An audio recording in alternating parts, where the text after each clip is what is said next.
Moïse Mbie, ministère Amen, il y a le pomme de ministère Amen, c'est ça.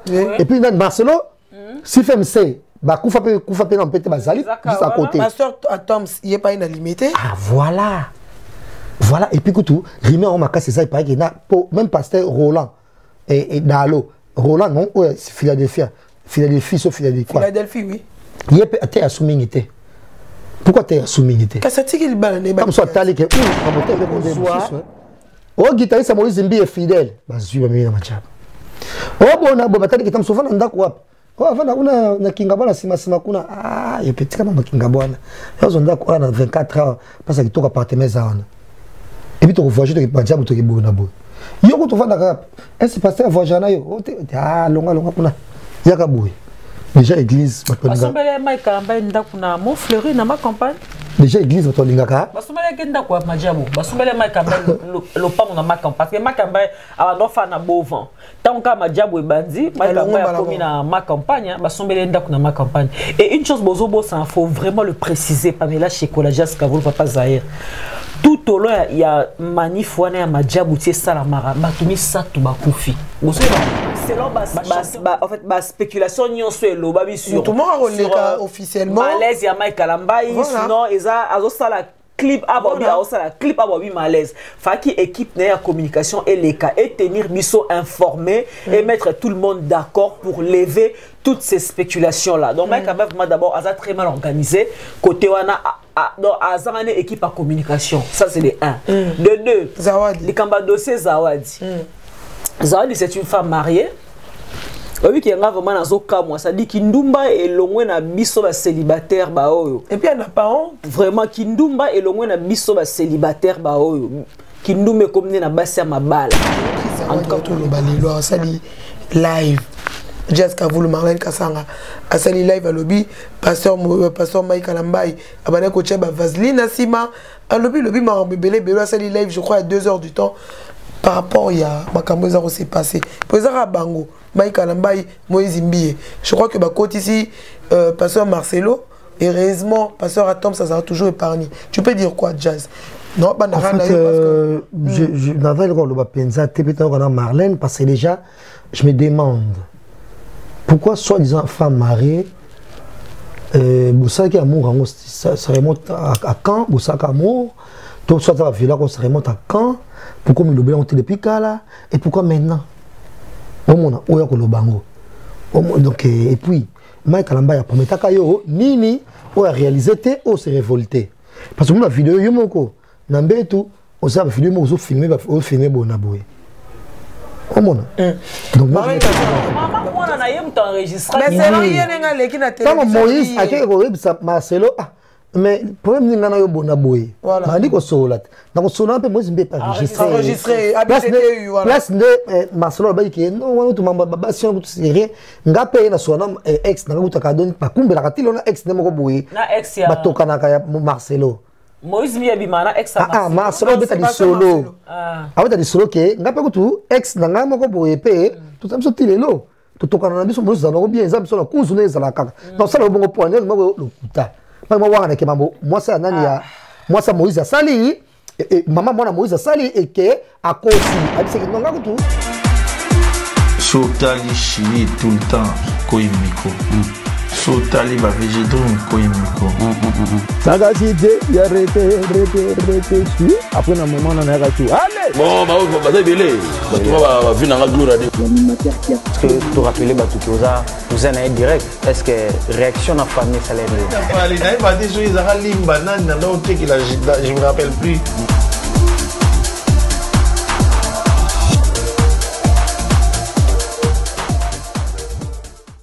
Elenga Congo officiel, Pamela Chekola double brassard et analyse cette émission au Tozalarana tout le temps, tout le jour, n'est-ce pas, pour nous apporter quelque chose dans la communauté congolaise. Et moi je pense que Lélo, tu reçois l'analyse, tu recueilles le droit au but parce que les alliés actualité, comme d'habitude dans l'Obara, que Toza pour nous retransmettre un message, n'est-ce pas? éduquer masse, surtout la communauté nabiso, la communauté congolaise. Et ce soir dans cette émission, tozo solo là, c'est-à-dire que tozo na mutu moro oya ko kamba, bien que on doit être professionnel dans le sens que il faut annoncer ça là comme d'habitude, ko talisa Batou Nino Tokoloba Lelo, tous en a 2 sujets, je crois 3, et je suis avec mes confrères, avec mon confrère Jazz Kavoulou et ma consoeur Marlène Kassanga, tous en a na plateau, n'est-ce pas, il y a l'Enga Congo officiel, n'est-ce pas, tout ça l'analyse, discuter ensemble avec vous, et normalement, fait tout ça là en direct, mais il s'est fait que ma caprice technique, voilà, n'est sali que tout. N'est-ce pas, tout enregistré, tout ça en différé. Voilà. Alors, tout solo la lelo, ma solo est allé important. En même temps, tu repères ça conseil, comme d'habitude. Donc, c'est une émission où il apportera quelque chose. Dans le bac, on a 2 buts. Alors, directement, nous allons présenter, n'est-ce pas, nos invités, pas nos invités, mes consoeurs, parce que nous allons discuter ensemble avec eux, bien que, il faut tout solo là. Oh, c'est pas important, tout cas, tenir sur regarder. Donc, il faut tout ça là, vraiment. Nous avons Jazz, Papa Zahir, Jazz Kavoulou, Bobby Kaloubara bien, n'est-ce pas? Nous avons Marlène Kassanga, Jazz Kavoulou. Bonsoir. Bonsoir Pamela, bonsoir Marlène, bonsoir à tout le monde. Bon, l'émission, bonsoir Lélo. Je pense que tout ça, l'émission m'aura bien, d'autant plus que tout ça, Pewana, Tepenza, Poto, juger sa point de vue réfléchi sur tant trop bien ma célébrité et modèle par exemple il y a société et voilà quoi. Donc ça nous fait plaisir de revoir Pamela Chekola et puis Marlène Kassanga. Marlène Kassanga, voilà, leader. Bonsoir. Bonsoir Pamela Chekola, double brassard. Bonsoir Jazz Kavoulou, Papa Zahir. Vraiment, Nazaran et Sengosué, Nazaran dans le plateau parce qu'on a vu que j'ai affaire à des professionnels. Bateau, Baebi, vraiment, voilà, Baebi qu'on maintenir sujet, Baebi qu'on développer sujet, Baebi qu'on conclure sujet. Nanenga professionnalisme. Encore un grand merci Bateau Bota la mission à RTNC à ma chaîne YouTube. Ouais, ça dit RTNC continue à ma chaîne YouTube. Est-ce que comme RTNC à ma chaîne YouTube, bon, mais ça a et l'Engia Congo officiel, Tressim Belenga Pro, un grand merci à toi. Alors, les Longue Jazz Kavoulou à l'objet, c'est vrai que nous ne sommes pas là comme de juges pour nous condamner tout et tout, mais non, apporter quelque chose dans la communauté congolaise. Dans une petite émission, et le bien analyse, donc nous sommes là pour analyser. C'est pas parce que ton équipe a tout mis ensemble, mais peut-être moi savoir Nabiso Karo qui est aux Aranango. Pendant que tu es habitué à micro, tu es bicoloma et ensemble tu réfléchir sur des débats, peut-être auto-débattre l'église tout au long de cette émission. Voilà, c'est ça. Je pense que Marlène Kassanga a introduit déjà ce sujet, auto-discuter, n'est-ce pas, ensemble avec nos fidèles internautes et téléspectateurs qui sont là, n'est-ce pas, branchés sur Elenga Congo. RTNC, il y a YouTube, n'est-ce pas? Il y a ma chaîne YouTube. Jessica, vous côté regardez. C'est une façon de parler. Voilà. DRC News. Voilà. Voilà, papa. Voilà, l'autre discuter, nous allons parler. Église et Koufi, maman nous ont à quatre ecclésia. Moi je le dis parce que Naza chrétienne. Toujours solo là, maman s'est passé à ma pasteur Mike, Azaki frère Mike, Azaki musicien chrétien, hein, les lois comme pasteur. Pasteur Moïse Mbi est musicien chrétien, pasteur. Bamakambo ileke belé pasteur Marcelo Bakoti namoni sous l'homme de pétage il est pas côté sous Makambango basi Moïse Mbi était donc c'est à dire que tu as le PC voice donc par rapport à l'émission ça alors nous allons discuter parler un peu couper ça va point de vue par rapport à Maramosa s'est passé pourquoi ils ont en église l'église est Panzani et pasteur Mike. Hein, parce que Yéné Moutou, on dirait Azana actualité. Mamouzou de la Kakaye et Jazz Kavoulou. Par rapport à Mamouzou, les cas dans l'ensemble, tu peux dire quoi? Bon, déjà, généralement pour les chrétiens tout parce que tout le monde a posé ça les soit-disant la famille chrétienne, dans l'église, tout et tout. Dans l'église, en fait, des fois, on a un pasteur, et c'est vrai que tu as jugé, mais quand même, moi, différence, c'est un tout petit peu, net mission de journaliste, c'est bon, il y a un moni, dans la mission Moussousou, dans la place Moussousou, il faut remplir les critères, moi, son autopakala, avant au salat, tam sur les cameaux, et puis son autopakala. Peut-être tam sur YouTube, nous sur les canaux. Mais quand on regarde la télévision par les passés, ce n'est pas n'importe qui qui regarde la télévision. On regarde la TVT, on a passé il y a frappeur. On regarde la TVT, on a passé il y a prostitution. On regarde la TVT, on a passé il y a proxénète. Tout a passé donc tu faisais des trucs qui n'étaient pas bien dans la société. Donc, il faut un minimum de discipline. Mais en tout cas, l'église, c'est vraiment le mois Mawa. Gloire à Dieu qui est bassi, généralement naïf. Par contre, il y a qui l'église a plein et ton d'akaboy. Mais en tout cas, je te dis, Pamela, tu marlé, tu sois dans l'église. L'église, bon, bah, tu vas dans l'église, tu vas dans l'église. Nous sommes dans l'église, nous sommes pasteur au salon et l'autre côté. Non, de voir pasteur et l'autre côté. Nzambe, Azaya pasteur te. Pour nous avoir béni, nous avons pasteur te. Nous avons dit que c'est bongo. Pour nous pas bon, nous avons bongo pasteur te. Mais nous avons dit par là. Donc, et puis, peut-être na limia. Mais tant fait jeune garçon, et la Bible en même temps. Tout ce qui est lecture, dans le grand temps, c'est moi mouké. Donc, il y a un verset monté à la Bible, on a yokate. Donc, donc, dans l'église, c'est. Tu n'as qu'un reformaté, ce qui est vrai. Pourquoi? Tu n'as qu'un parce que. Bon, on a boy parce que déjà, on est dans un apoto. On est catholique, déjà des natifs, quoi, donc, à moi, on est catholique. Mais on peut l'église, on peut tout ça, ça qu'il faut qu'il y ait des choses qui étaient un problème. Mais l'église, on va généralement, on va roi. Oh, bah, moi, utiliser la Bible, quand même, il y a une Bible. Bah, moi, il y a une Bible, ça va veiller. Oh, ça va veiller à ta jour, mon côté.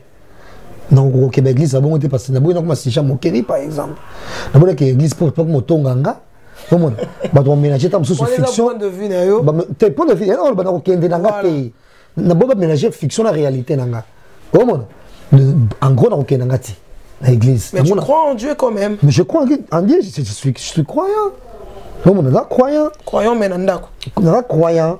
Croyant, mais pratiquant. Je suis croyant, pratiquant. Je suis croyant, pratiquant. Par le passé, on était pro-chrétien. Mais moi, c'est croyant. Parce que déjà, avec tout ce qui se passe dans le monde, tout le monde est comme ça, c'est bongo. Donc, pasteur, ça, n'importe quoi. L'église, n'importe quoi. Et la guerre, partout dans le monde. Et ça, c'est pas normal.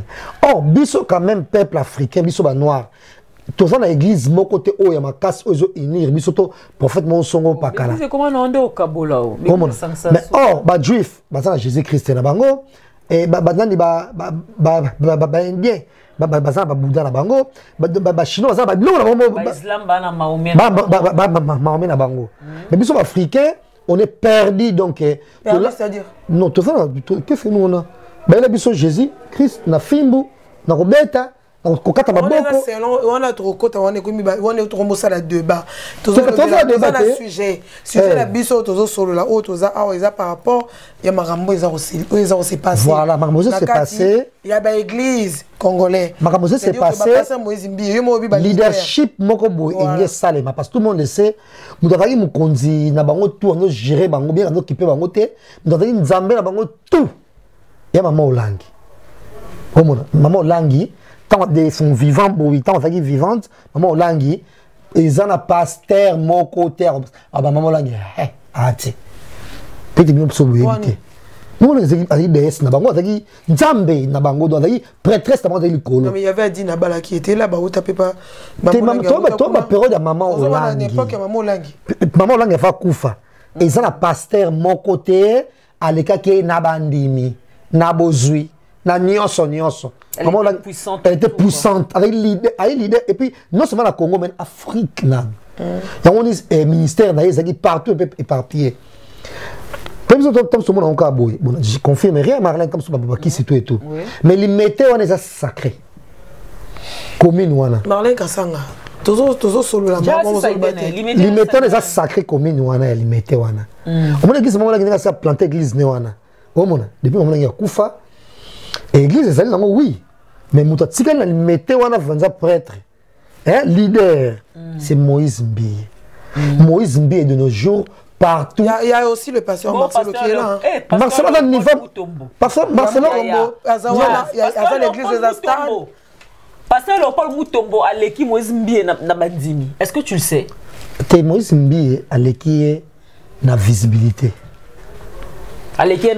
Moïse Mbiye, il est à la fois chantre, il y a succès. Pour la minute, la musique, la musique,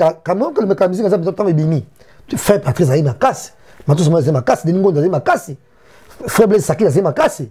Mais minute so boli misanga to ba. Ah ouais, obi deningo ndewe.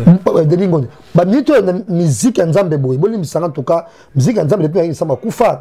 Et comment comment na banzema Nzambe comment oyoki ka eleki o côté bimi koto. Mais mutu atekala mako sa bwaki banzembo et ningisa c'est Moïse Mbiye. Et bandaki ko ningisa, po ningisa. Te même ya suka ah bwaki. Il y a la sœur Laure. Aussi Azawana. Sœur Laure Azali. Sœur Laure Azali. Pasteur Denis Ngonde, Aza toujours en vie. Moïse Matuta, Azali. Patrice Moussoko Azali. Toi, oya tikali net na minute yo, soka boaki a ningisi. C'est Moïse Mbiye. Tout ça, il est tout c'est Laure Mbongo. Moïse Mbiye a chantre chrétien, a et bon, Mike Mike peut Azali, mais Moïse Mbiye qui surtout la vérité. Je ne suis pas son ami en tout cas moi. Je ne suis pas son ami. Moïse Mbiye il y a 40 ans, on a canal 5 kala, on a bandi, la musique n'est pas 2006 on a kala. On ne pas comment Moïse Mbiye c'est la méga star qu'il est devenu là. Je pas son numéro. Dans le monument RTL la canal sur les gars kaka. Mais en gros on a contact n'a été. Numéro là plus 90 wana. Numéro RTL la canal. Jazoebi et là mon frère Patrice Aemba. Confusion. Au tu te ma confusion à faire Patrice. Alors, j'ai cherché le monde, je l'ai trouvé dans l'église. Et l'église, je l'ai trouvé dans le monde. C'est ce que nous sommes en train de vivre à l'instant. Namangomba, la mission, en tout cas, c'est la honte et c'est vraiment ridicule. Mambo, le Romiko Bima et Komiko Monana, on parlait à Moïse Mbiye, aux Arokumi, Sajas Kavoulou. Moi, je vais pas aller sur le dos de la cuillère, je vais aller droit au but. Franchement, Moïse Mbiye, hier, il m'a beaucoup déçu. Moïse Mbiye, il m'a beaucoup déçu.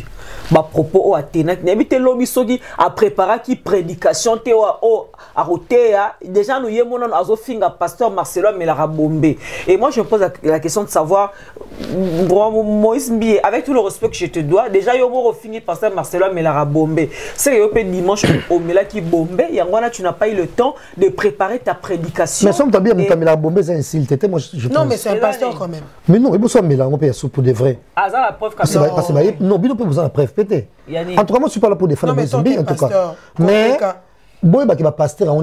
ce sont des gens comme vous et moi. Bien sûr. On peut et puis on ne va pas oublier le modèle de Jésus-Christ. Et Jésus-Christ, premier miracle à Salah dans les années. Premier miracle à Jésus-Christ au Moyen. À bon la maille na vino. Fait en ma langue.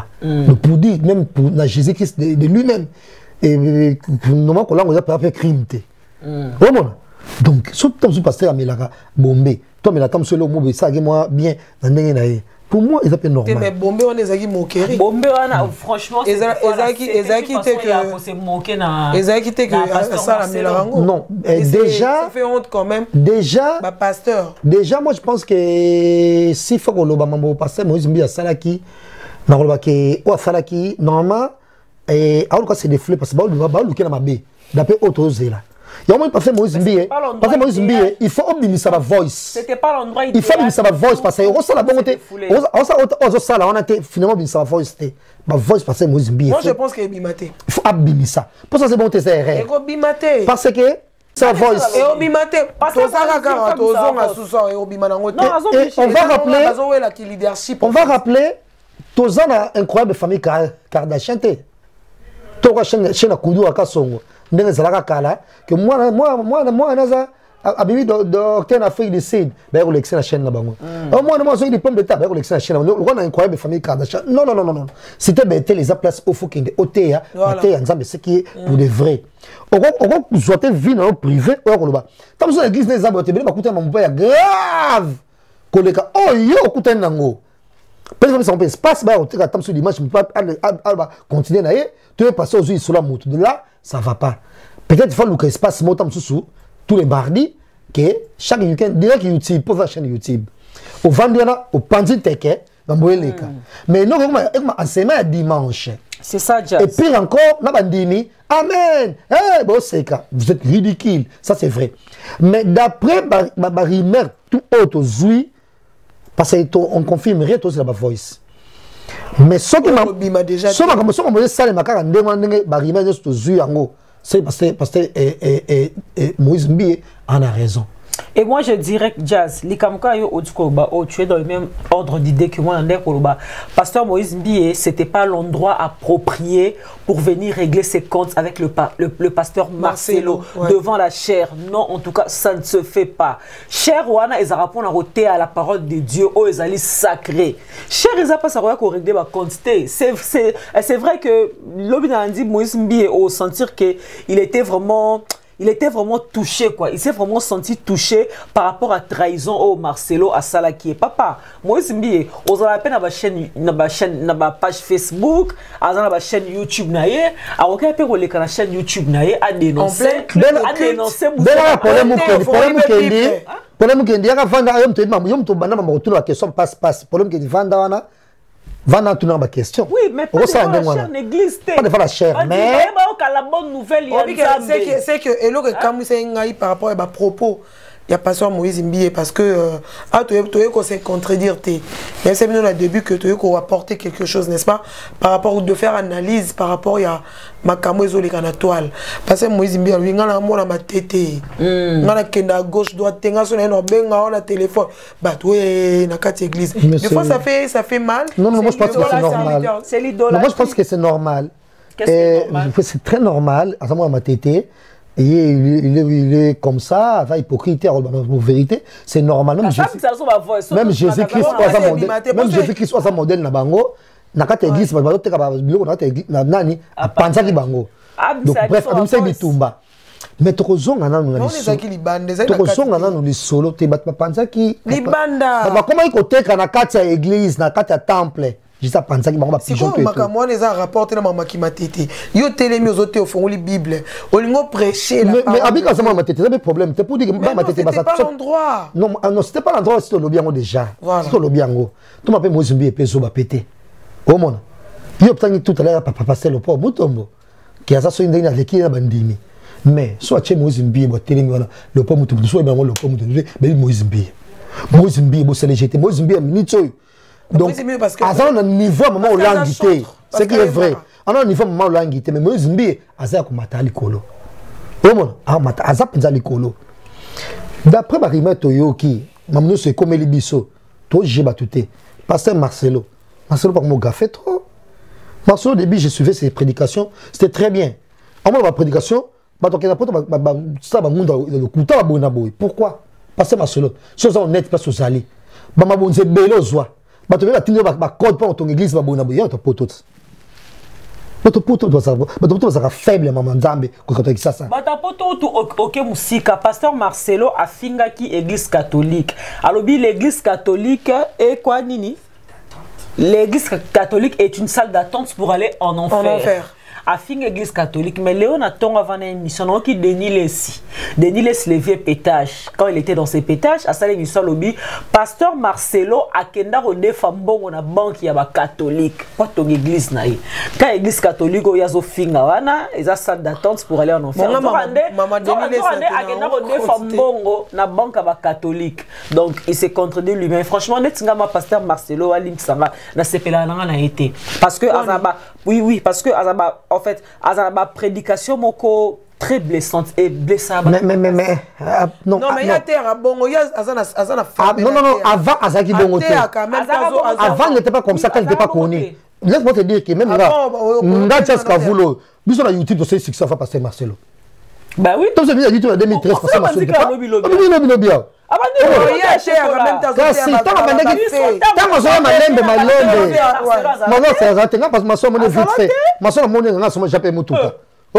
Marcelo, mais c'est vrai, il a sa famille. On n'est pas là pour tous à méchant verrier, mais tout à dossier, il y a Moïse Mbi, si et seulement si Isaïe solo, et puis, d'abord, c'est le solo. Moïse Mbi, c'est quoi les problèmes? Moïse Mbi, d'après Basolo Stoyoki, ils ont des pasteurs. La limité, la limité, la bangoana. Pour limiter, Nzamba, limiter, ça maman langi. Maman langi a koufa, n'a pas de comme un leader, donc na maman église, n'est zaboué. Pour limiter, on des sièges, maman Nzamba, l'église, nous sommes cassés, on limité. Non, tu vois, maman Loba. Marlène, yo, ça, c'est pas limité. Limiter ça, place où l'église, nous sommes cassés, c'est réveil, zali. Guerre, ça m'a cassé, n'a qu'à limiter, wana. Kabundo, ça. Avant de limiter, nani, Moïse Mbiye, nani ministère amen il y a le pas ministère mais c'est ça et puis nani Marcelo si fait c'est bah koufa pe non pété bazali juste à côté pasteur Atoms il est pas une limité ah voilà et puis tout rimé on m'a cassé ça il paraît qu'il a même pasteur Roland et Dalo Roland non c'est Philadelphie oui il est peut-être assumé. Pourquoi tu es soumis? Comme ça, tu as dit que ma moto est comme une sous ma moto est fait façade qui dépend de Toko. Pour Moïse Mbi, Anna Nzoto ya sportif té. Oh mon, mais Moïse Mbi est sotalier donc c'est un tonton. C'est un bel homme. C'est un bel homme. Oh mon, donc à la forme nous sommes bien Marcelo, c'est un bel homme aussi. Oh mon, et puis Atom si les papiers c'est pas c'est beau garçon, c'est un crack beau garçon. C'est-à-dire, Atom, ça m'a peine à Ami ça là quoi. Tu vois? Il y a un moment passé, on a peut-être un moi Sima, il y a un jeune homme qui soit avec de la science, Atom ça tient à limiter. Mais Jazo, il y a caméra chez quoi? Oui, le caméra Jazo, si on a sur au Bossani, il faut continuer en gros. Problème Nini, Moïse Mbi a dénoncé Marcelo sans pour autant citer son nom. Bissonnet a eu courage à citer comme moi Marcelo. Mais Moïse Mbi n'a pas eu ce courage-là de citer le nom de Marcelo. Mais quand on a expliqué l'église, on a dit que non, pasteur Azolinga Salanga Mabe, Azolinga Nuirga, église Naïza entre église Nanga, église à pasteur Léopold. Et tout le monde a dit qu'entre église, il y a pasteur Moïse Bethel, dans l'église, il y a pasteur Léopold, église na Katikati, il y a pasteur Marcelo. Ou un coup de roi en angoté. Pasteur Moïse Mbi à l'obiboye. Pasteur Marcelo a kende ko luka mama ya mwana ya Moïse Mbiye. A proposé mbo a mema keti na ndaku na ye a proposé wana mama mwana o abota kata ko saka jeune garçon to ba ma lelo otoyo kaka ko ba na mwana awanga na biso do yeka kezala lelo yoko Moïse Mbiye awanga na mwana ngo pa mela ni si liva ko loba te pale mwana ngo pete wa liboso eza mwana nde ya mibale o abota na poto na lion c'est pas moi na poto ba mibale ba mibale c'est les papiers awanga na bana ngo melelo c'est-à-dire que tozaki a dépassé ba vérité les awa d'abimé biso to kota tout à l'heure il y a un pasteur Moïse Mbiye dévancé pasteur Marcelo aki ko luka mama ya mwana Moïse Mbiye a proposé mbongo pour moi mentionner aleka na média na ba réseaux sociaux la télévision pour créer scandale pour la Moïse Mbiye. A tenu ba propos en fait après ça va témoignage moi il y a pour na ko discréditer pasteur Moïse Mbiye. Et obika libala moi na kati ba libala moi na kati kufa kate ça dit bolingo wana moi flamme wana bolingo ezala toujours moi muki ata notre père. Moi, ça Natalika, ah, papa, moi, pourquoi on a resalé ma B? Pourquoi? Moi, je suis en Maline qu'elle était, elle a enregistré le pasteur Marcelo, a enregistré, à quel enregistrement, à qui remettre en haut, pasteur Moïse Mbiye. T'as la preuve, yango Marcelo m'a cherché pour n'a créé le scandale na Congo, dans les réseaux sociaux. T'as la coûte bon, ni montant proposé yango et tout. Mais pasteur Moïse Mbiye, tant que l'on voilà, osa moi na ma tête. Kenen yango droit tombi, ya bibi sala biso ba. Moi na ma tête, voilà. Et puis toujours on a ebandeli, na ebandeli pas les souhaits zali que dossier à Madjabou. Ma contacta Kinde Moïse. On a dossier Liboso. Oui, en fait, il y a chaîne. Voilà. Il y a chaîne parce que il y a chaîne parce que Luka ko sala combo parce que Madjabou, je sais pas qui il est et puis gloire a dit nga Djablo bon on a mais quand une fois, on a dit ça délire na ngate. Parce que na mais quand une fois on a délire na ngate parce que au mona bizarrement au mona garçon au Cédric ba publier qui wana na moi sinaye, ba c'est baby lingala te. Au mona. Net pas buna ko ngane ba mo baby qui ça te baby lingala te. Après, non, tu as joué Moussou, tu as joué normalement, oh, j'ai la sauté. Donc, pour la banque, déjà, sur le banetti, l'ingala, ce qu'il fait. Voilà. Si on est anglais, on a évité les angata sans ces angata bonaboué, il y a un des biens. Oh, mon, déjà, moi, ça, j'aime pas. Oh, mon, on a comme ça, vrai. Oh, mon, so, banetti, comment passer, n'a le lobby, il y a un moi, ma tête. Bon, moi, j'aime. Pas que net, on a dit, Débora, sur le cas, na mobile, newana. Il faisait comme si genre net ba lingala te net bango babaka anglais net bango lingala ko lu kana munya ko Débora asaki vidéo mobile nanga ya sur si mobile ne o ata ba lingala ngo ba lingala mo ba sa net ba yebi ango bien te o ba lingala très bien ba fan dans États-Unis o ba lingala très bien ba Débora le ba lingala ba lingala très bien moi même ça me lingala ba fan da wat Baba tout normal, bah tout tabac ça va qui va gouverner via Afrique, si Afrique c'est pour les États-Unis. Mais c'est quoi ça la net il semble genre que si moutoye bilingala. Si quoi voilà, je sais pas azumo wapi to la que je maîtrise pas en tout cas sous sa bozunae a ela qui des projets Madjabou Moïse Mbiye. Parce que Moïse Mbiye to se valer la fasté, Moïse Mbiye azamuto a yebani na musique et puis la musique yo. En tout cas, ce qui Moïse Mbiye aza numéro 1. 3, 2, 3, 4, peut-être na 5e après va tout mon quota.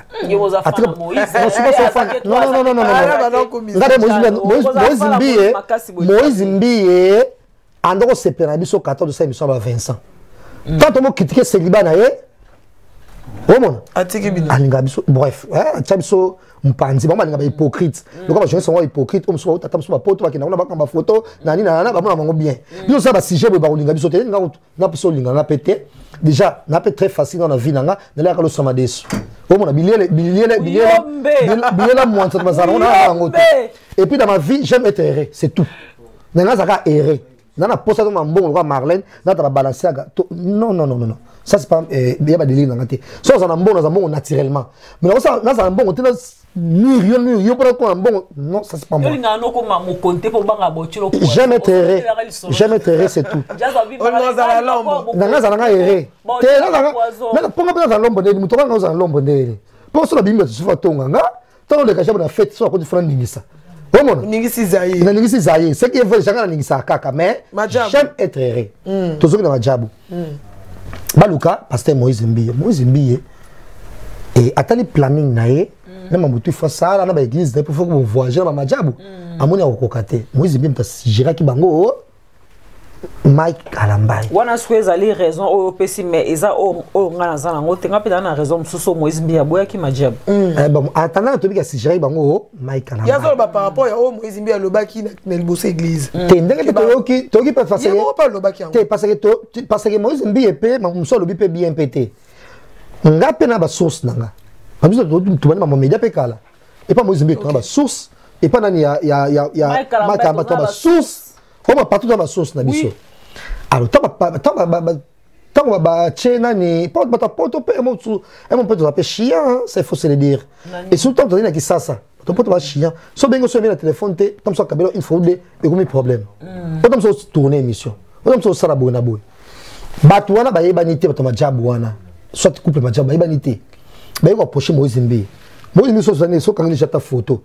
À Instagram qui n'a un couple Madjabou parce que Marlène Madjabou n'a ce qui Anissé Madjabou bah tu n'as Madjabou en banane bah au follow bino bah au salabona voilà mais au canisate yo Madjabou qui est comme pire Moïse Mbiye non vous avez dit le mot fait beau ça là yo ça soit des milliardaires ou les hommes super 10 000 d'autres fait 1000 dollars PCA mais au sombi était à la liberté naé Moïse Mbia comme yamba tam sur téléphone na pasi ba occupation to bengi boazate bona boy ndé soit disant ba lingeli boule que ah il pas liquer Rolando photos nous capable ba tout le monde ça ni to cassé tout diminuer et ça chaîne mobimba ya bato ba sangana ki c'est pas diminuer Moïse Mbia selon ba source nanga parce que source ba journaliste journaliste nyonso azakana ba source na ye o tozo bija otanga comme ba source na télévision té mais selon ba source nanga selon mes enquêtes on m'a laissé entendre que pasteur Moïse Mbia ba proposa qui est les cambia sexe na kati ya majabu c'est-à-dire ba proposa qui voilà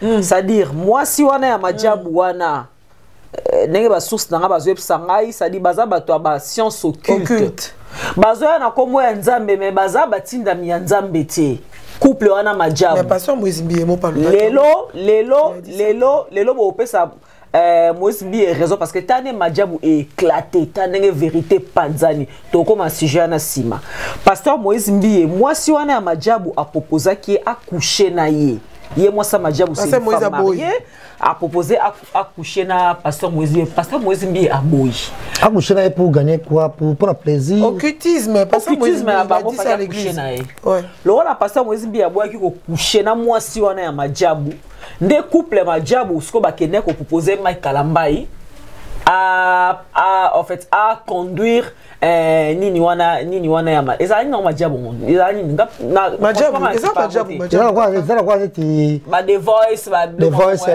voilà Congo superstar donc photo en tout cas ndenge to yebeli dé pe moi le wa ki ngwa ba posa ke ba coucher na eti si le beba a proposé ba coucher na ye avant ba banda oui donc eza que mobali na moi si ba yeba ma na bango ce que eza que ba cha yo diriger oyeno no bano coucher na moi si parce que Moïse Mbia boyaki alinga ki ngote yango mona bano bena l'église n'allez pas là-bas ce sont des sorciers donc ezaki par rapport il y a que azu comme on appelle si pasteur Mike Kalambai ndimi na ye.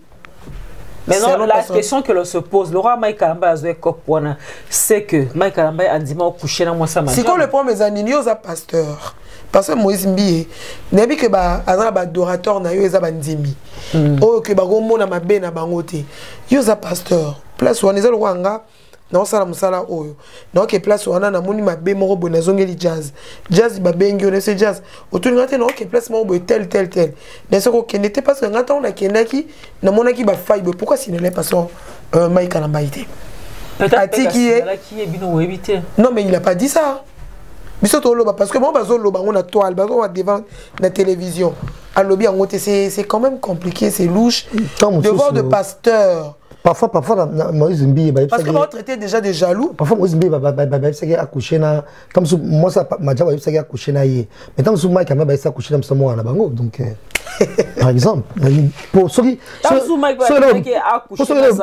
Pour ceux qui c'est raté, on s'en est sauté. Faut ça la score là au sous. Parce que Zawadi, il sont là Zawadi. Oh yo. Tozo kota nyoso parce que ça ça mama majabu. Eza chaîne yo muto. Tout ça mama majabu. OK. Et après, parce que Madjab, on peut sponsor qui peut belé. Oui.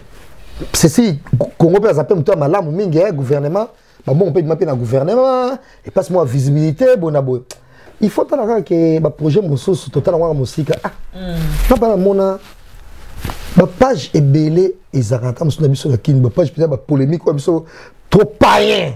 Trop bien ngo bongo. Oui. Ba page so ba païen. Ba tche pibisa bongo. Mais Madjab wa kuna afuti pe mbongo. Fille moko fallait kangisa ka bimis pe boy ba foute pe mo sa pe publicité et Madjab fille moi journaliste il y a youtubeuse ba randonnaise voilà pour ne pas dire journaliste c'est une randonnaise foute pe mbongo na Madjab déjà comment je avec tous les journalistes qu'il y a qui ça autant soit ça émission normale quand na ba site kapachi ba kazare makute zawana ba kazare mais ça ba zui ba Madjab aluki kazare mate oh mon mais ba zui ma page à polémique, bazui, randonnaise. Ma pèse bon randonnaise. Et puis ça ma publicité.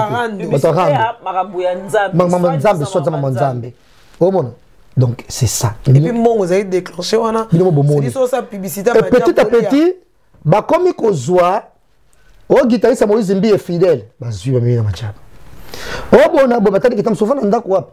avant na kingabona sima kuna yo petit kama kingabona yo zonda ko na 24 heures parce que to appartement za wana et puis to voyager to pas diable to ke bona bo yo ko to vanda ka est pasteur voyager na yo longa kuna yaka boy déjà église basomele maika amba nda kuna mon fleury na ma campagne déjà église to lingaka basomele kenda kwa majabu basomele maika amba lopango na ma campagne parce que maika amba aba fa na bovan tant que majabu e bandi maika amba ya komi na ma campagne basomele nda kuna ma campagne et une chose bozobo ça faut vraiment le préciser Pamela Chekola Jas Kavul Papa Zahir tout au long il y a manif wana ya majabu tie sala mara batumi satu bakufi bosobe bango ba chanteur mi satu bakufi na majabu et loro nini et sali que bana ya batumi satu bakufi baliwa moko boye pe superflu baliwa moko boye toyebi pété mais 3 personnes bakufi bandara se mona majabu wana bandati lelo et puis on dirait facilité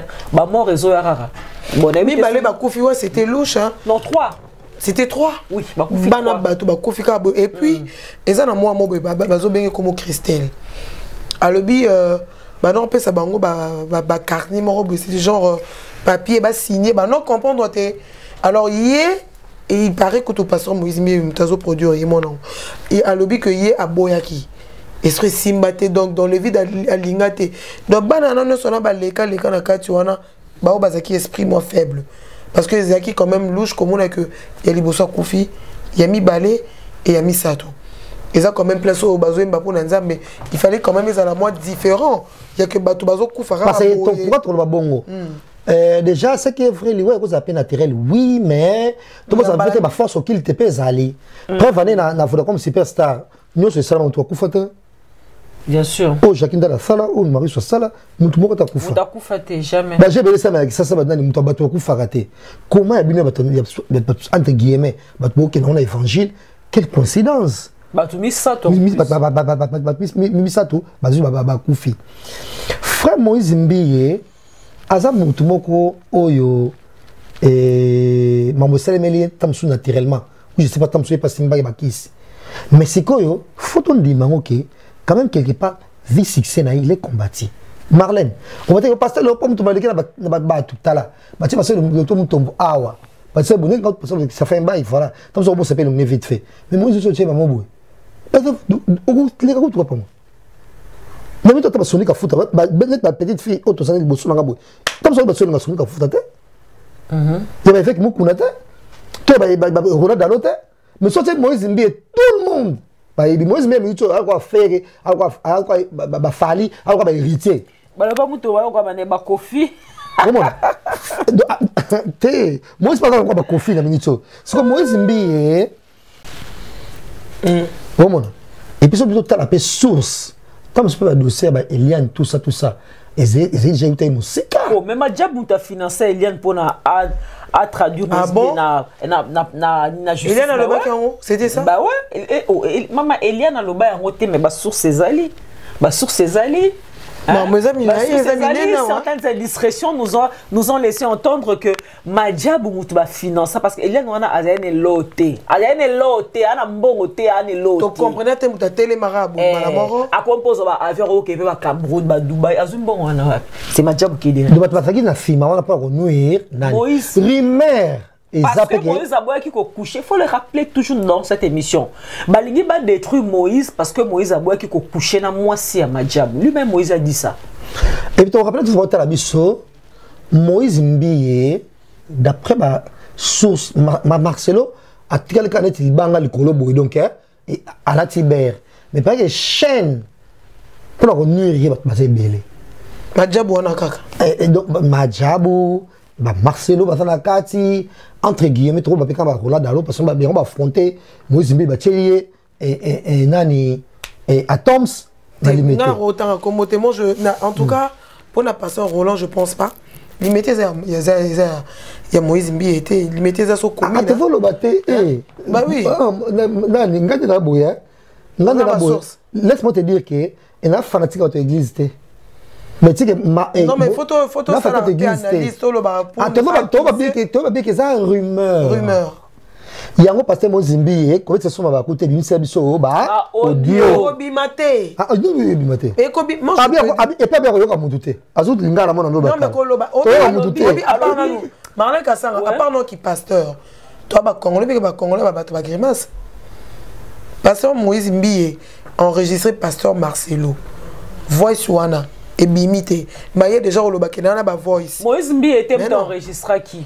moi c'est maman moi na ye mais yem dans nango non question na lobby Moïse Mbiye pas enregistré qui te ya lobby non maman moi na yem enregistré mais c'est rien nga leki na télé Moïse akeke ko rebisa Marcelo mais problème ninga na yo bona boye mandi ko solat na ko solat pe Moïse Mbiye pas enregistré place de Marcelo ba ki non wana to mamba ba si on tout rien nga pe na sona ex na ko ka don pa kumbela ka tilo na ex ne moko boye na ex ya batokana ka ya Marcelo Moïse Mbiye bimana ex Marcelo beta di solo beta di solo ke nga pe ko tu ex na nga moko boye pe tout ça tilelo to tokana na biso Moïse na ko bien za biso na kuzu ne za la kaka na sala bongo poignet moko lokuta moi ça nani ya moi ça Moïse Sali maman moi Moïse Sali et que à kosi abise non nga kutu extrêmement peu beaucoup même de na ba na extrêmement bébé na ki paquet na pénétration na to tokana biso ka petit lelo ba peut-être on avait des problèmes te de mona yo so bina moi so o bobutani mona so bimana eta so na kuzo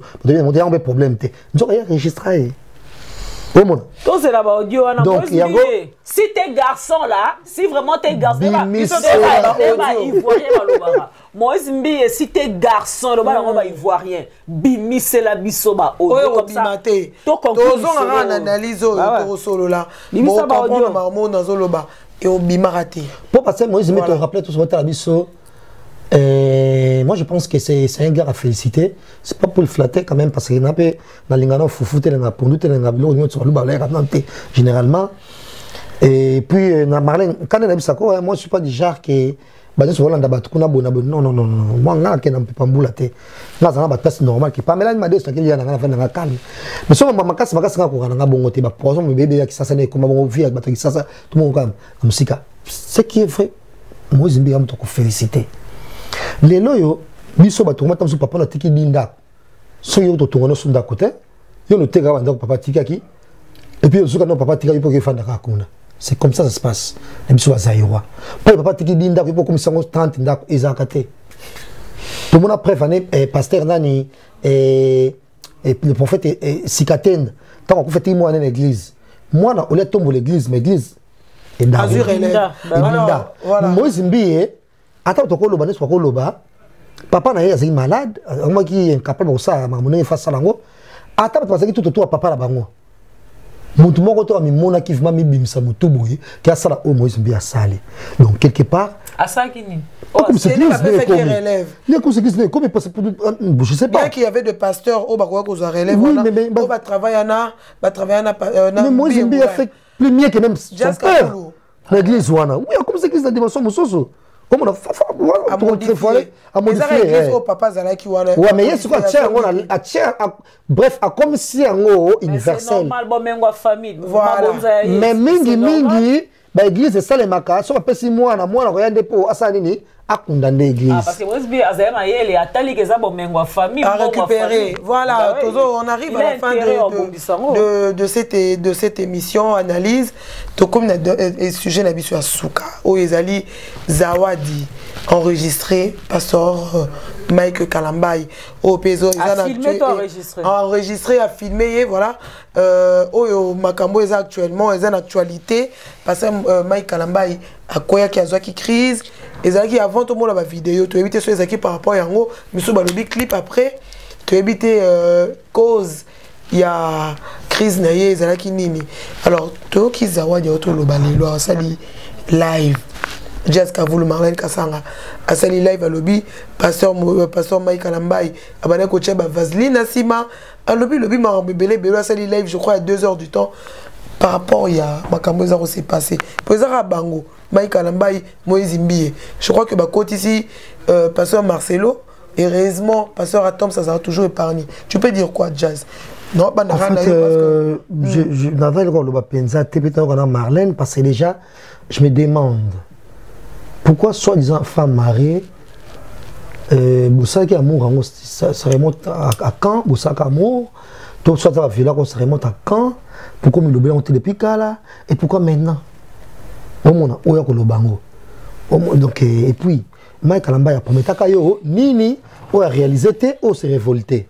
Parce que la vidéo, Yomoko, Nambe tout, on s'est filmé, on s'est filmé, Bonaboué. Au monde. Donc, moi, je Jessica, vous l'avez la maîtrise d'un côté. Oui, Pamela, c'est quoi? Tu sais, Bakolo Balobara, Mokonzi, Aliara Nyamalito, il mon côté. Wana Zawadi Mutalobi. Tous la version à Mike Kalambai. Et là, au moment où on a une bande sur le soi-disant malaise au Mike Kalambai à Salaki. Vraiment, Mike Kalambai, je suis très désolé pour toi parce que tu es un grand pasteur, tu es un grand musicien. Il faut aux une équipe de communication.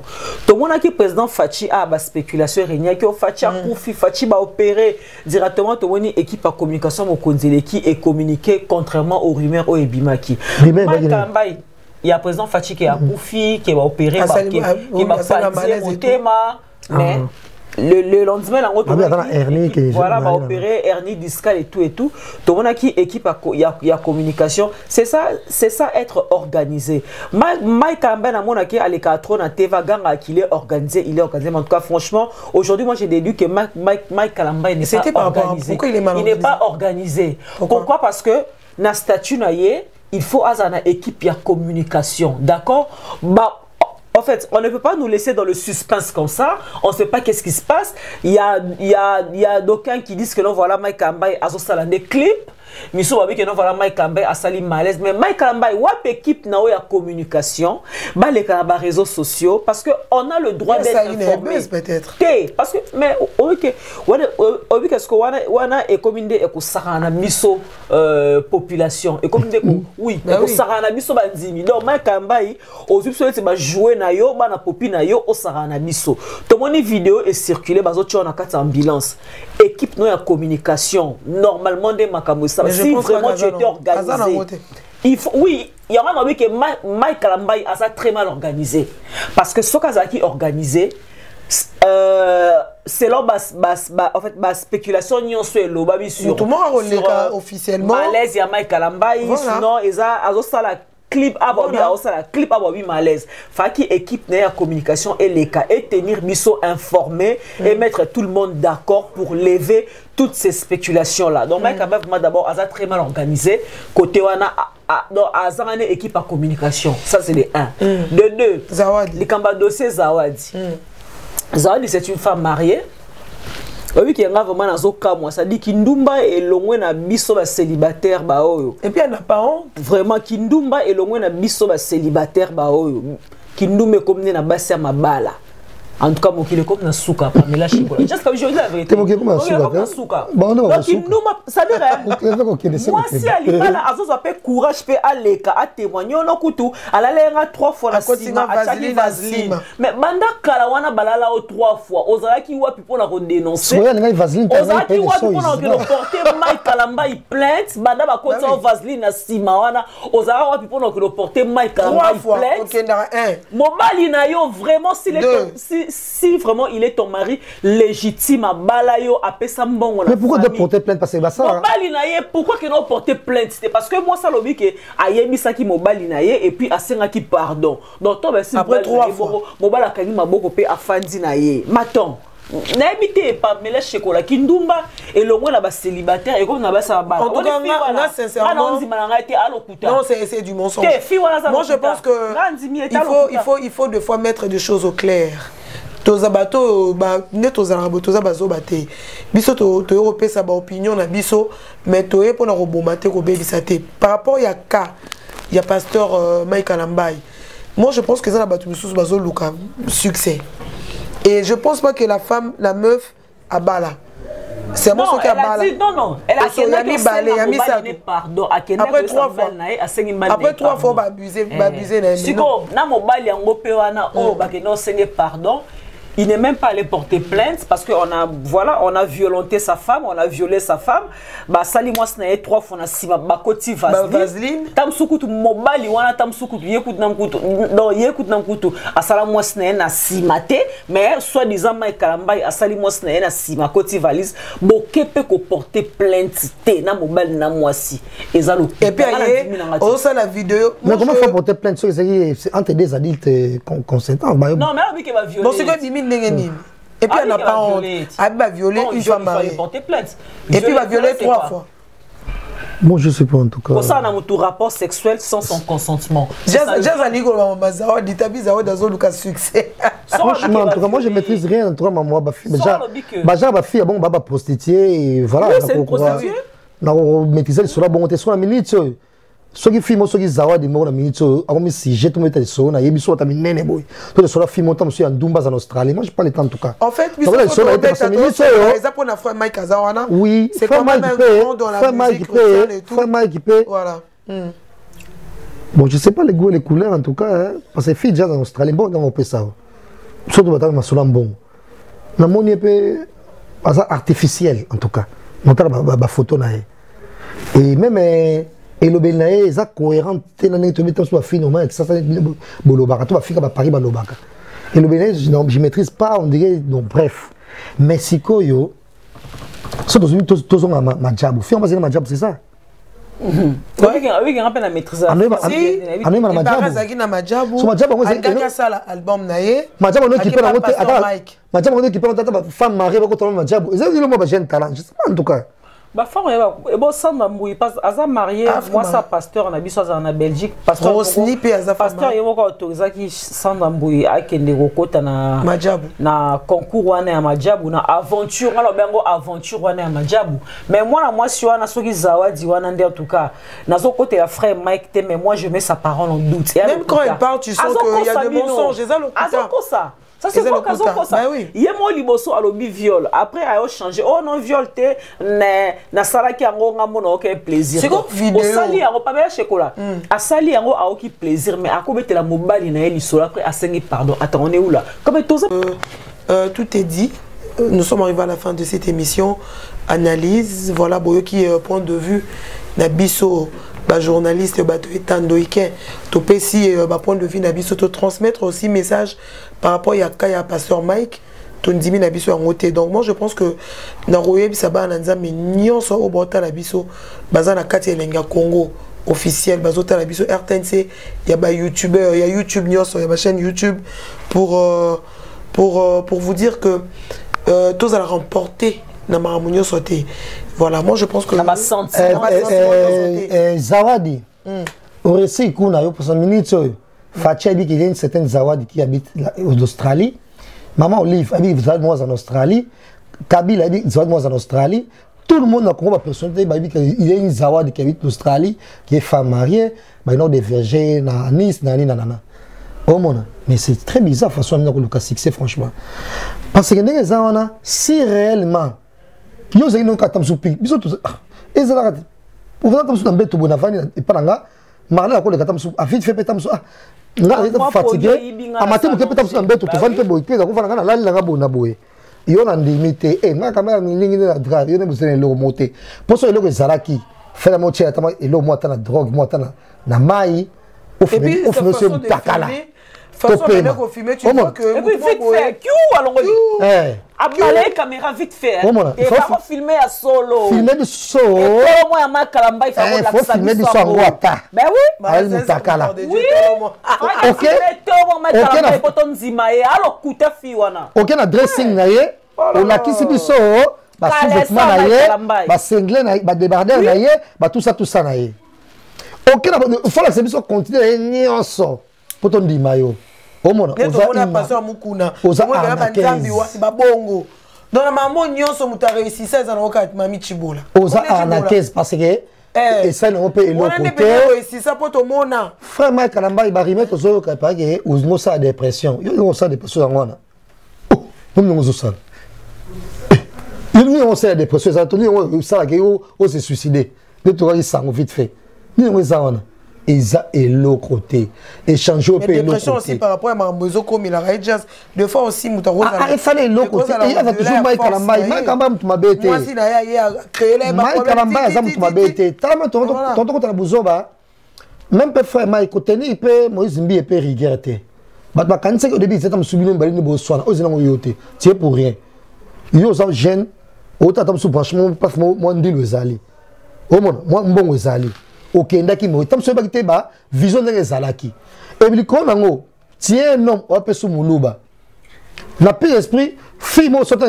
à quoi ça peut trop et pas na yo faut bambaye pour que tonga yo te pour ma fille so sali ta ke panzo sangue tonga o au monde wa on des non mais ils sont en plaire parce que ça pasteur ça pasteur on me passer ça tout azam pasteur azam mutu tam so la pe guna ye pasteur azam mutu ko ngai loko Nathan am mutu ko bat nyonso au monde pasteur azam pasteur bon na fait ça no lelo so boyebité et ça bat mususu ce qui est vrai ba garçon mususu avant na moi sinaye a déconner répéter bazali mais na biso bazairwa ba tam mususu 3%.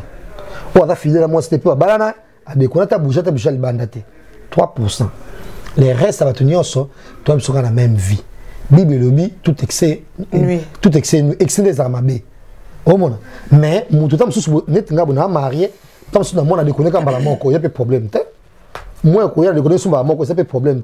Mais si vous êtes marié, moi, je des connaissances 20 fois. Vous avez combien de billes? Au monde.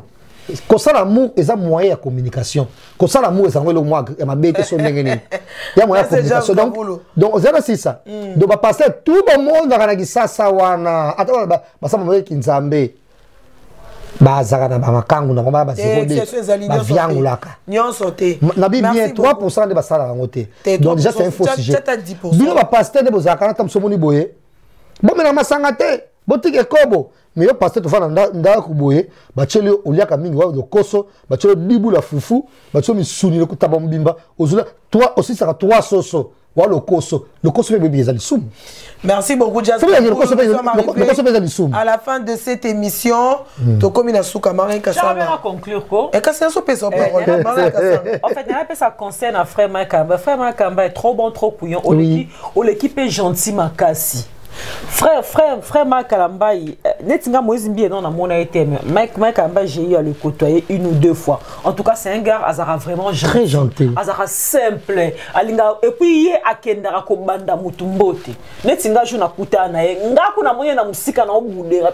Taba Mike. Mais Mike a pas nga bandanga mbote. Na okana soni nga muko. Et ça nga soni. Ça dit Azara Mutumo de nature en fait à approcher kabatu facilement. Azara gentil. Et alinga tisser ba relation na batu et on dit peut-être qui gentillesse na et comme ko memela ye ba marambo ezanga tina Zad alinga ça la buzz à ça li buzz na ye mais c'est quoi Zad dit j'ai dit que ça te poser tu cherches à détruire le frère Mike Kalamba pour quel but au fait pour quelle fin pour gagner nini balani baza simano ba otinda o détruire frère Mike Kalamba et puis maman et le binango Jazz Kavulu vidéo ana olaxeli biso et simbité fala ki ne vidéo ana olaxapso et tolomo ya frère Mike Kalamba et pourtant ndima ke oui au kushaki na ye o boni faki o zota formation accélérée et pas mami Chibola on mami Chibola blora beta biso ana ya pasteur wana muluba wana Monique et Simbaki. Yo siko vidéo non ça dit ça ne prouve rien du tout. Tout le monde qui soit frère Mike T, tout le monde mutaka la frère Mike T, tout le monde qui frère Mike Alal comme ça qui fatigué, Alal na mbeto yo profiter. Et puis vidéo est vite fait. A balaye kabui. Tui akati. Ah Zawadi. Et puis yona bilamba. Yona bilamba. Et puis yona bilamba. Frère Mike Azipi qui couette sur la bilamba parce que bon ça qui ndeni. En tout cas conseil. Et puis à 2 heures du temps. Merci mingi na tout ba lundi biso na pesi merci mingi na RTNC à ma chaîne YouTube Elengia Congo TV. En tout cas merci beaucoup Tracy Mbelenga à toi. Quand des chaînes à l'os wana t'es convoqué tu sais Congo. Tracy Mbelenga. Merci beaucoup à toi d'avoir accepté de relayer cette émission. Un grand merci à tout bandi biso na opesa mbote na juste na 2 ou 3 personnes pour Paul Mo là à Londres. Merci beaucoup tout Lubo et à mon ami mon privé mon perso Ozemono Olingara Dieu ngana Jazz Kavulu Ozemono est-ce que je vais la boire qui au fort. Merci beaucoup Marie Kassan. Na pesa mbote te bandeko opesité Je vais saluer Bambote Nae. Ouais, on appelle si Osé Monde Bambote Nae, Bélé Passazali. Osé ça fait un bail au Komelanga, Bambote Nae Bakassi. Bisous également à mon ami Alain Bill Lisa na Amiens. Et bienvenue à Paris à mon ami, mon meilleur ami, Trésor dans les valables. Et on appelle si Batno sur Batali Bisso Lelo, on a besoin de péter Ange. Et Bambote Nae passe voir dans des émissions Lelo. Et puis, tout au balinga Pamela Cheko là moi c'est kitoko ba Marlène Kasanga ba c'est kitoko yo ba na boane ba ça émission kitoko c'est un plaisir et là tout balinga pe Jazz Kavu. Merci beaucoup bato pe balinga Jazz Kavu. Nous sommes arrivés à la fin de cette émission. Je pense que boyoki message autopécie tout au long de cette émission analyse. Moi je vous dis restez branchés dans Lingua Congo officiel RTNC, il y a ma chaîne YouTube. Merci beaucoup. Pardon, Limbisanga vraiment na sengyo pardon, yom to conclure émission. Na 5 ans na batu, ba s'abonner na page Facebook na Marlène Kasanga journaliste. OK. Merci Pamela. Merci, nous sommes arrivés à la fin, on se retrouve prochainement. Merci à Glody Diasuka. Glody Diasuka. La mignonne. Voilà, merci beaucoup à tous les réalisateurs de cette émission, Nathan. Merci à Teddy Dizamatch. Merci à la stagiaire qui est là. La stagiaire. La stagiaire. La caméra roumaine. La caméra roumaine. Merci beaucoup d'être là. Merci pour ton assistance. Merci à Patrick Massidi. Merci à le concepteur, les cahiers de charge de cette émission. On se retrouve prochainement dans cette émission analyse. Toroya, tout changer forme, tout forme belé. Voilà, merci beaucoup à tout le monde. On se retrouve prochainement. Bye bye.